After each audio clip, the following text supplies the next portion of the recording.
ಎಲ್ಲರಿಗೂ ನಮಸ್ಕಾರ. ನಾನು Ganesh Patil.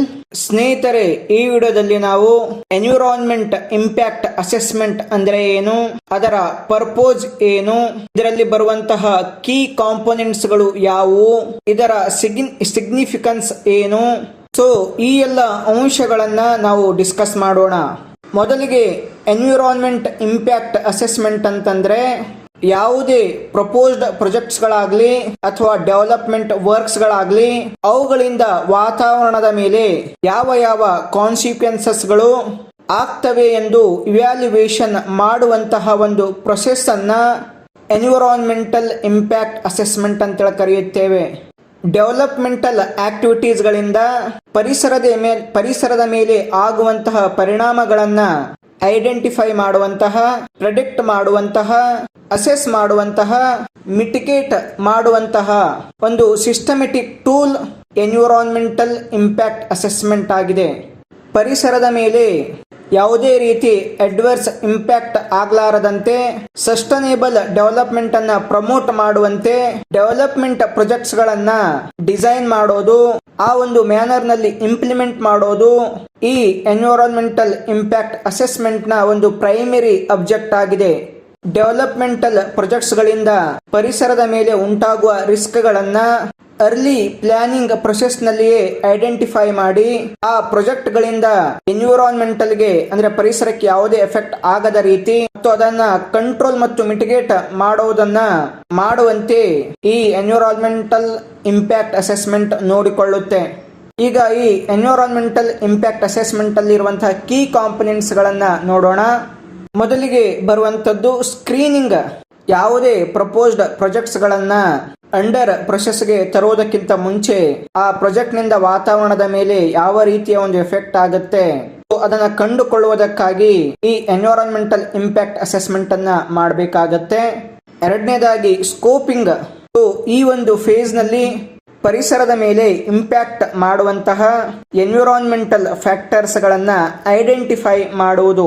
Third one, base line data collection. So ಯಾವ ಒಂದು ಸ್ಥಳದಲ್ಲಿ ಆ ಪ್ರಾಜೆಕ್ಟ್ ನಡೀತಾ ಇದೆಯೋ ಆ ಸ್ಥಳದಲ್ಲಿನ ಏರ್ ಮತ್ತು ವಾಟರ್ ಕ್ವಾಲಿಟಿಯ ಡಾಟಾವನ್ನ ಕಲೆಕ್ಷನ್ ಮಾಡೋದು, ಅದರ ಜೊತೆ ಆ ಪ್ರದೇಶದ ಬಯೋಡೈವರ್ಸಿಟಿ, ಸಾಯಿಲ್ ಕಂಡೀಷನ್ಸ್ ಮತ್ತು ಸೋಶಿಯೋ ಎಕನಾಮಿಕ್ ಫ್ಯಾಕ್ಟರ್ಸ್ ಗಳ ಒಂದು ಅಸೆಸ್ಮೆಂಟ್ ಮಾಡೋದು, ಆ ಡಾಟಾಗಳನ್ನ ಕಲೆಕ್ಷನ್ ಮಾಡೋದು.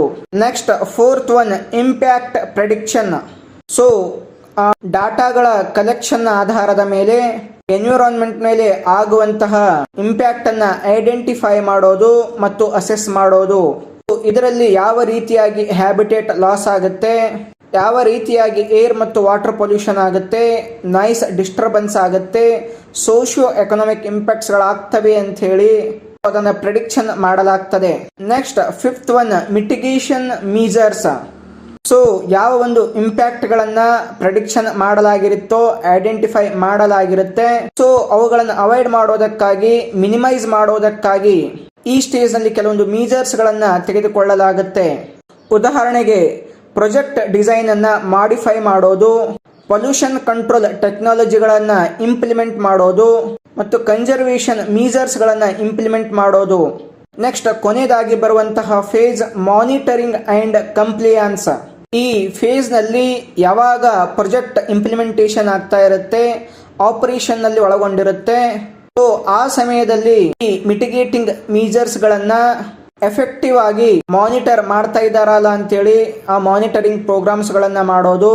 ಸೊ ಯಾವುದೇ ಅನ್ಫೋರ್ಸಿನ್ ಇಂಪ್ಯಾಕ್ಟ್ಸ್ ಗಳು ಅರೈಸ್ ಆದಾಗ ಅವುಗಳನ್ನ ಮ್ಯಾನೇಜ್ಮೆಂಟ್ ಮಾಡಲು ತೆಗೆದುಕೊಳ್ಳಬೇಕಾದಂತಹ ಅಡಾಪ್ಟಿವ್ ಮೀಜರ್ಸ್ ಗಳನ್ನ ಮಾನಿಟರ್ ಮಾಡೋದು, ಎನ್ವಿರಾನ್ಮೆಂಟಲ್ ಲಾಸ್ ಗಳನ್ನ ಕಂಪ್ಲಿಯನ್ಸ್ ಮಾಡೋದು, ಇವೆಲ್ಲ ಈ ಫೇಸ್ ನಲ್ಲಿ ಒಳಗೊಳ್ಳುತ್ತವೆ. ಸೊ ನೆಕ್ಸ್ಟ್ ಈ ಎನ್ವಿರಾನ್ಮೆಂಟಲ್ ಇಂಪ್ಯಾಕ್ಟ್ ಅಸೆಸ್ಮೆಂಟ್ ನ ಸಿಗ್ನಿಫಿಕೆನ್ಸ್ ಏನು ಅನ್ನೋದನ್ನ ನೋಡೋಣ. ಮೊದಲನೇದಾಗಿ ಡೆವಲಪ್ಮೆಂಟಲ್ ಆಕ್ಟಿವಿಟೀಸ್ ಗಳಿಂದ ಒಂದು ಪರಿಸರದ ಏನು ಡಿಗ್ರೇಡೇಷನ್ ಆಗ್ತಾ ಇರುತ್ತೆ ಅದನ್ನ ಪ್ರಿವೆಂಟ್ ಮಾಡುವಲ್ಲಿ, ಮಿನಿಮೈಸ್ ಮಾಡುವಲ್ಲಿ ಈ ಅಸೆಸ್ಮೆಂಟ್ ಪ್ರಮುಖವಾದ ರೋಲ್ ಅನ್ನ ವಹಿಸುತ್ತೆ. Next sustainable development. ಈ environmental impact assessment sustainable development principles ಅನ್ನ ಪ್ರಮೋಟ್ ಮಾಡುತ್ತೆ. ನೆಕ್ಸ್ಟ್ ಮೂರನೇದಾಗಿ ಪಬ್ಲಿಕ್ ಪಾರ್ಟಿಸಿಪೇಷನ್. ಈ ಎನ್ವಿರಾನ್ಮೆಂಟಲ್ ಇಂಪ್ಯಾಕ್ಟ್ ಅಸೆಸ್ಮೆಂಟ್ ಪಬ್ಲಿಕ್ ಪಾರ್ಟಿಸಿಪೇಷನ್ಗೆ, ಸ್ಟೇಕ್ ಹೋಲ್ಡರ್ ಎಂಗೇಜ್ಮೆಂಟ್ಗೆ, ಎಲ್ಲಾ ತರಹದ ಡಿಸಿಷನ್ ಮೇಕಿಂಗ್ ಪ್ರೊಸೆಸ್ಗಳಲ್ಲಿ ಪಬ್ಲಿಕ್ ಪಾರ್ಟಿಸಿಪೇಷನ್ ಆಗುವಂತೆ ಕೆಲವೊಂದು ಅಪಾರ್ಚುನಿಟೀಸ್ಗಳನ್ನು ಕ್ರಿಯೇಟ್ ಮಾಡುತ್ತೆ. Next, legal and regulatory compliance.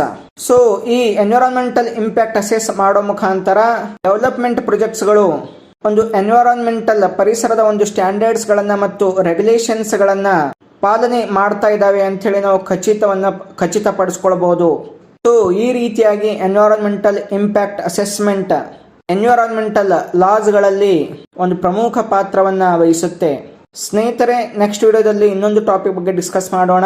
ಎಲ್ಲರಿಗೂ ನಮಸ್ಕಾರ.